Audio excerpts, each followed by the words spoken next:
Boa noite, meninas. Eu estou gravando essa aula. A gente está tendo um pouco de dificuldade, né? A matéria de geografia ela é complicada mesmo.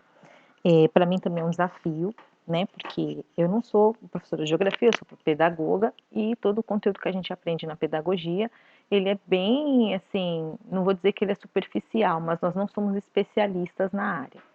Então, eu vou colocar aqui para vocês um conhecimento que é importante para o ensino de geografia. Vou falar um pouco sobre noção espacial, que foi o tema da nossa primeira aula, porque a gente ainda tem algumas outras coisas para ver que a gente depende desse conteúdo. A próxima aula que eu vou gravar vai ser em cima da apostila, tá? Vou fazer um apanhado do que está na nossa apostila. E na sequência a gente vai conseguir trabalhar também um plano de aula, vamos pensar um pouquinho sobre como a geografia pode ser aplicada dentro do novo panorama da BNCC. Bom, como vocês estão vendo aí na tela, eu fiz um PowerPoint sobre noção espacial. A gente vai falando, vamos conversando e eu vou deixar aberto o canal de dúvidas. Vocês podem tirar qualquer dúvida comigo, tá? Vocês colocam, pode ser pelo grupo, no privado, pelo WhatsApp, eu respondo sempre que possível, tá bom? Então vamos lá. Noção espacial.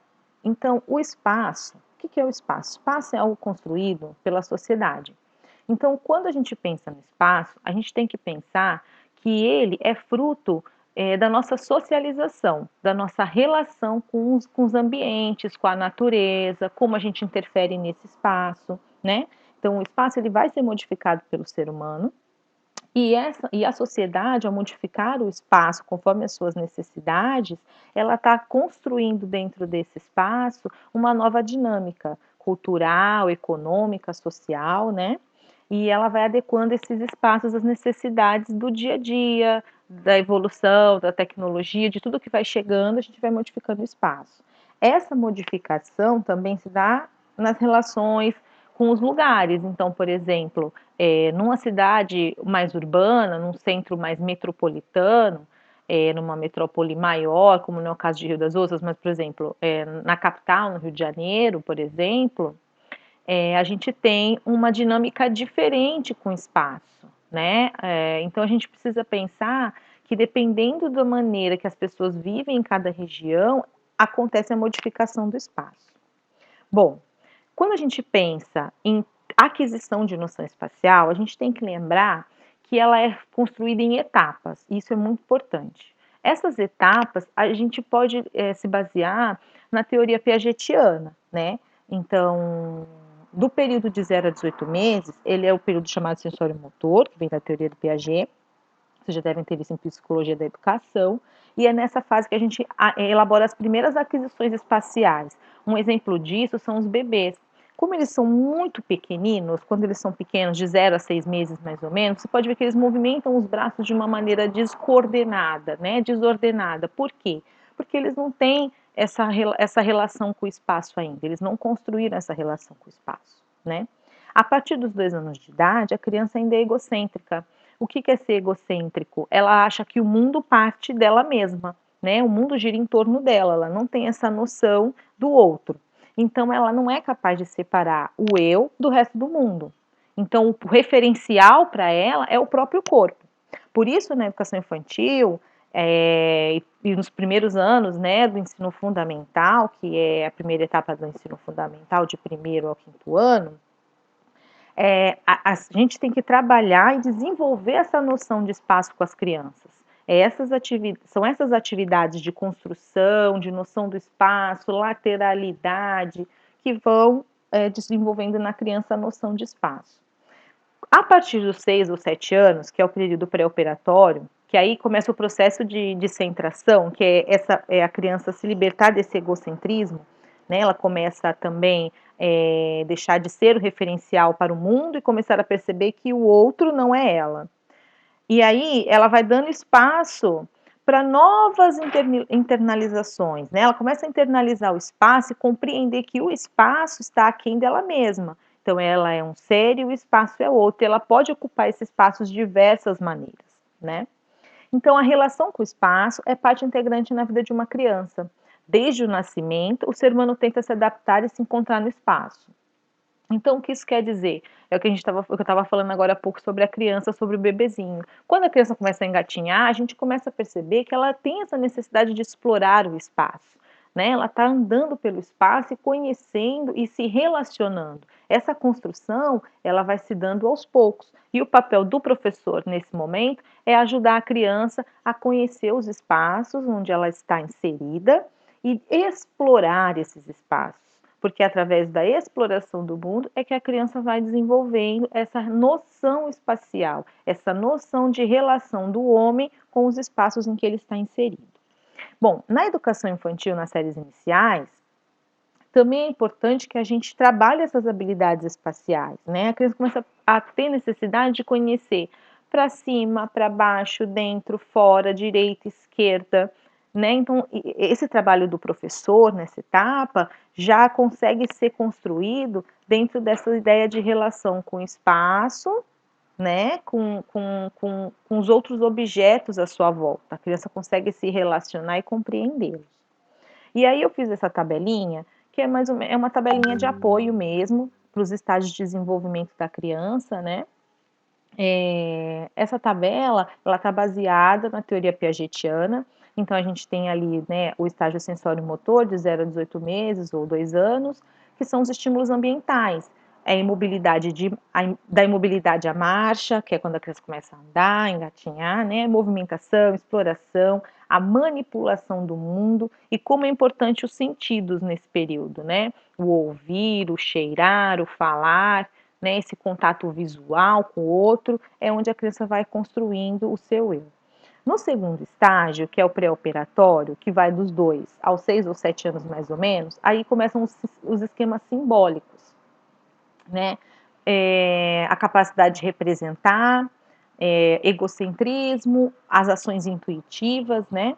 E no terceiro estágio de operações concretas, dos 6 ou 7 anos até os 11 ou 12 anos, começa a organização mental. São sistemas de ações integradas e as relações espaciais.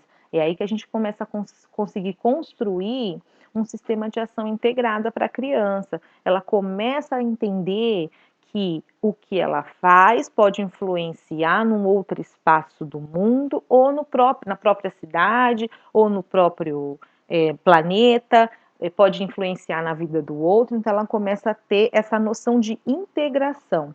Ela consegue organizar mentalmente ideias, né, consegue construir mentalmente ordenações, então a gente já começa a conseguir trabalhar outras atividades. E as relações espaciais um pouco mais aprofundadas, como percorrer um espaço, como eu faço para chegar de um ponto a outro, ela começa a compreender essas relações. E já no estágio das operações, que é dos 11, 12 anos em diante, é o raciocínio abstrato, que é aquela relação de substituição. Eu consigo imaginar, eu consigo levar para o abstrato, eu consigo levar para o perceptivo, né? Bom, o objetivo principal na educação infantil é entender a dinâmica do espaço, de forma que seja possível guiar o planejamento das ações do homem sobre ele. Então, qual que é o objetivo na educação infantil? Né? É a gente compreender o espaço de uma maneira em que o professor ele vai planejar ações para que a criança compreenda como ela se insere nesse espaço, qual a relação dela com este espaço, qual a relação do outro com o espaço e como ela vai construir ou modificar esse espaço, que cada ação dela pode modificar esse espaço. A geografia tem a intenção de colaborar com a manutenção da vida em sociedade. Isso é verdade. A geografia, mesmo ela sendo mais territorialista, né, quando a gente fala uma geografia mais quantitativa, que é a geografia que calcula espaços, populações, né, mesmo quando ela é quantitativa, a intenção dela é colaborar com a sociedade, é poder trazer um pensamento para a gente sobre os espaços que a gente vive e como esses espaços crescem, qual a composição social do espaço que a gente está inserido, quais tipos de profissões, quais os hábitos, a cultura de cada região. Então, a geografia tem muito disso. E o conhecimento geográfico começa a fazer sentido desde a infância, Já nessa fase é estabelecida uma relação com o espaço, através das brincadeiras ou das noções de localidade. Então, na educação infantil, a gente trabalha muito com brincadeiras, que é o exemplo da amarelinha, que eu pedi para vocês fazerem uma atividade refletindo sobre a amarelinha, né? Como que a amarelinha pode ser trabalhada para pensar a noção de espaço, né? Cada casinha daquela é um espaço a ser ocupado. Né? Eu não posso pular uma etapa na amarelinha, ela tem uma sequência lógica de acontecimento, né? Então, eu tenho, às vezes, na amarelinha eu estou mais à direita, estou mais à esquerda, estou sempre ocupando um espaço. Então, esse espaço, esse lugar que eu ocupo, ele pode ser modificado com o tempo. Então, eu começo num ponto e posso terminar em outro. Então, as brincadeiras, elas trazem essa noção do espaço para a criança. Então, como que a gente trabalha a geografia na educação infantil? Bom, o objetivo principal é ampliar, junto com as crianças, essa noção de representação e orientação de lugar, de paisagem, do espaço, do tempo, lateralidade, que é extremamente importante. Eu até hoje, Silvia, tem dificuldade com direita e esquerda. Não parada assim para pensar, mas se eu tiver, por exemplo, para dar uma informação para alguém, eu tenho que parar e pensar: qual é a minha direita? Qual é a minha esquerda? Porque a gente, geralmente, nós trabalhamos pouco a questão da lateralidade. Muita gente, a noção espacial para nós não foi uma coisa muito trabalhada. Então, agora com a BNCC, ela está abordando algumas questões da geografia que são bem antigas, tá? Que foram criadas bem no início da geografia. E esses esquemas estão voltando e a gente precisa trabalhá-los para que as crianças tenham essa representação e orientação de lugar, de paisagem, o espaço, como que o espaço funciona, o tempo, né? Então a gente precisa trabalhar isso. Bom, ela tem que conseguir criar, estabelecer a relação que existe entre o lugar que ela vive e outros lugares de vivência. Exemplo, ela precisa aprender que aqui no Brasil, por exemplo, nós temos o hábito, deixa eu pensar numa coisa que é bem cultural brasileira, de comer feijoada, que tem uma origem na história do Brasil, que a gente tem uma história de escravidão, né, que os negros escravos se alimentavam dessa feijoada, e a gente tem esse hábito. Em outras culturas, existem outros hábitos. Em outros lugares de vivência, existem outras representações. Então, a criança tem que aprender a criar essas relações, de entender que cada lugar tem as suas próprias concepções sobre espaço e natureza. Então, ela vai aprender a questionar e apresentar as suas próprias ideias sobre o que é a natureza, o que é a sociedade, e aos poucos ela vai elaborando e construindo o seu próprio pensamento sobre esse assunto. Então, nesse caso, qual é o papel do professor? Ele vai promover atividades lúdicas, diversas, e sempre com uma fundamentação pedagógica intencional. Nunca uma atividade pedagógica vai ser trabalhada de maneira aleatória, ela tem que ter uma intencionalidade. Então, sempre que eu vou preparar uma atividade pedagógica, ela tem que ter a intenção de construir algum conhecimento para o aluno. Então, essas intenções, a gente vai sempre estar pautado pelo que está na BNCC. A gente vai ver depois como a gente pode trabalhar algumas atividades, eu até coloquei um plano de aula aqui para a gente pensar um pouco sobre ele, porque ele também traz muito dessa noção, né, da intencionalidade pedagógica. E a gente tem que desenvolver as noções espaciais de geografia na educação infantil, trabalhando intencionalmente com as atividades propostas. Então, como que a gente faz para explorar o ambiente? Né? O currículo ele tem que estar pautado na exploração do ambiente para que cada criança possa se relacionar com outras pessoas, com outras crianças. Esse contato com outras crianças vai trazer para ela essa diferença do eu e do outro, né? Ela tem que ter contato com os pequenos animais, plantas, objetos diversos, manifestar curiosidade, interesse. Por quê? Uma atividade legal para se fazer, por exemplo, é no parquinho da escola. Você coloca as crianças em contato com o espaço aberto que tem na escola, a criança vai ter possibilidade de explorar esse espaço, de colher sementes, de ver os bichinhos que tem ali, quais tipos de vegetação que tem, como que esse espaço da escola funciona, né? E pode relacionar com outros espaços de vivência dela mesma, como por exemplo, A praia, como que é essa relação da criança com a praia, como que é a areia, como que é a terra, né? Todo esse contato com a natureza, com essa relação da criança com os espaços, já é uma construção geográfica, porque na educação infantil, como elas ainda não conseguem abstrair, a gente não tem como trabalhar cartografia, entre outras coisas, mas a gente começa a construir para as crianças essa ideia de noção espacial, noção geográfica, né?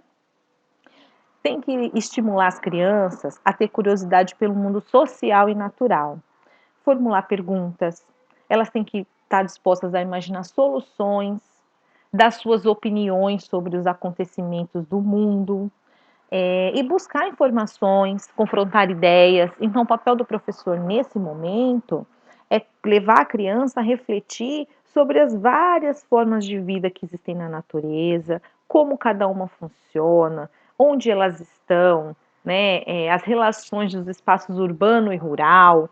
Tudo isso é trabalhado através da geografia. Ela deve também aprender a estabelecer a relação entre o modo de vida do seu grupo social e de outros grupos. É o que eu acabei de falar sobre a questão da feijoada, por exemplo. Que a gente tem um planeta muito diverso e a globalização ela traz essa unificação dos povos, né? Nunca hoje a gente passando por essa pandemia, né? Uma coisa muito difícil que está acontecendo com todo mundo, é uma dificuldade muito grande para a gente até assimilar o que está acontecendo. Mas é um exemplo de como nós somos globais, como o mundo tem poucas fronteiras.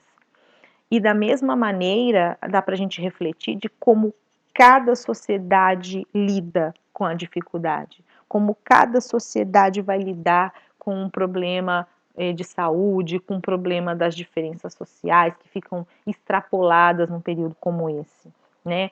A questão da pandemia, da doença, né, do Covid-19, da doença através do vírus, do coronavírus, ela leva a gente a uma reflexão muito importante. Como a gente está conectado, né? As fronteiras do mundo, elas existem, mas elas não são barreiras, são só fronteiras. E a gente atravessa. E um vírus atravessou o mundo, chegou no Brasil, né? A gente está aqui vivenciando esse momento de dificuldade. E é importante a gente pensar, né, como cada sociedade lida com determinadas questões, inclusive o aparecimento desse vírus na China. Existe uma explicação, né, alguns cientistas levantam essa questão, existe uma explicação para o surgimento desse vírus.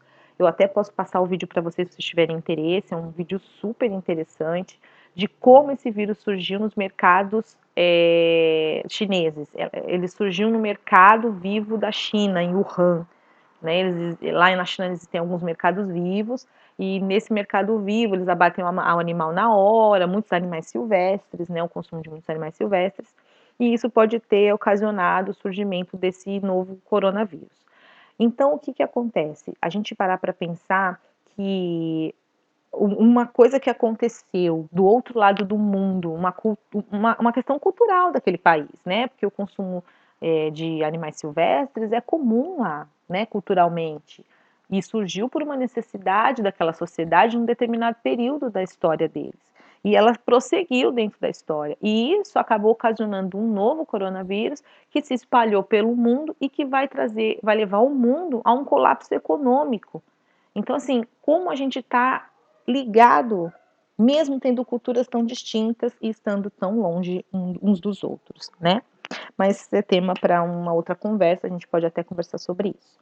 E aí, a gente precisa também, a criança precisa entender essa relação, né? Do mundo, nossa com o mundo e do mundo conosco. Como o mundo influencia a nossa vida pessoal e como nós podemos influenciar a sociedade onde vivemos, no micro, e isso ser expandido para o macro, né?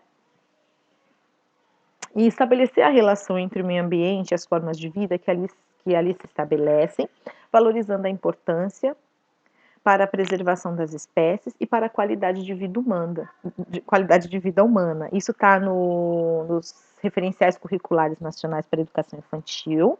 Tirei de lá esse trecho. E aí é uma fotinho, né, de como a gente pode incentivar as crianças a conservar, a preservar a natureza, a valorizar os espaços, né? Isso é muito importante, ainda mais hoje em dia que a gente está falando sobre sustentabilidade, é uma ideia muito, muito pautada na necessidade que a nossa sociedade tem hoje de preservar os espaços, de preservar a natureza, de preservar os animais. Então a gente tem que trabalhar em cima disso sim. E aí como que são feitas, né? Como que é a execução dessas atividades, né? As atividades elas devem ser acompanhadas de palavras-chave, né? Então a gente tem que estar sempre trabalhando em cima de, embaixo de, em frente, atrás, ao lado, perto, longe. E assim a gente permite que a criança aprenda espontaneamente, de maneira prazerosa, as noções de espaço, tempo e lateralidade, que correspondem a aprendizagens básicas para se conviver em sociedade. Bom, aqui eu tenho um plano de aula. Esse plano de aula eu peguei do Nova Escola, tá? Não é meu, não foi eu que elaborei. É um plano de aula que eu peguei do Nova Escola para fazer aqui uma orientação para vocês do que é um plano de aula pensando na geografia e pensando nas séries iniciais, na pré-escola, tá? Então, é um plano de aula de geografia e eu vou falar aqui, o tema vai ser meu município. Quando a gente fala sobre geografia, a gente tem que partir para o regionalismo primeiro, a gente tem que pensar no regional e depois ir ampliando para o mundial, para o planeta. Então, qual o objetivo desse plano? É compreender a dinâmica dos espaços urbanos e seu significado para a vida cotidiana, partindo da observação de paisagens do bairro e da escola. Então, a gente vai fazer a criança pensar no bairro e no entorno. A gente parte do princípio de que a maioria das crianças estudam perto de casa, né? É uma das premissas, inclusive, que está no ECA, da criança estudar próximo à sua residência. E ela tem que compreender a dinâmica desse espaço onde ela está vivendo, né? Então, por exemplo, a gente vai pensar sobre a paisagem do bairro e da escola. Então, o conteúdo são as paisagens urbanas. Então, qual é a dinâmica, né? Como que você pode estabelecer essa dinâmica? A criança, ela vai trabalhar pensando no bairro e no caminho que ela faz da escola até a casa dela e vice-versa, da casa dela até a escola. Então, o conteúdo são as paisagens urbanas, a dinâmica urbana, como que é a produção desse espaço, né? Qual é a circulação de pessoas, como que são as moradias, quais são os equipamentos urbanos que existem nesse percurso, quais serviços são oferecidos nesse percurso, quais os setores da economia, né, desse município, desse trajeto, é mais comercial, é mais industrial, é mais rural? Pode ser trabalhado na pré-escola. O tempo estimado são 7 aulas, né? Contando que cada aula são 50 minutos, né? Então, é um trabalho de uns 2 ou 3 dias, que não precisa ser todo feito num dia só. Ele pode ser feito 2 aulas num dia, as crianças vão explorar o espaço da escola, o entorno, e aí, consequentemente, vão buscando outras informações. O material necessário para essa aula, nesse caso, seria a planta do bairro da escola, né? E o mapa da cidade.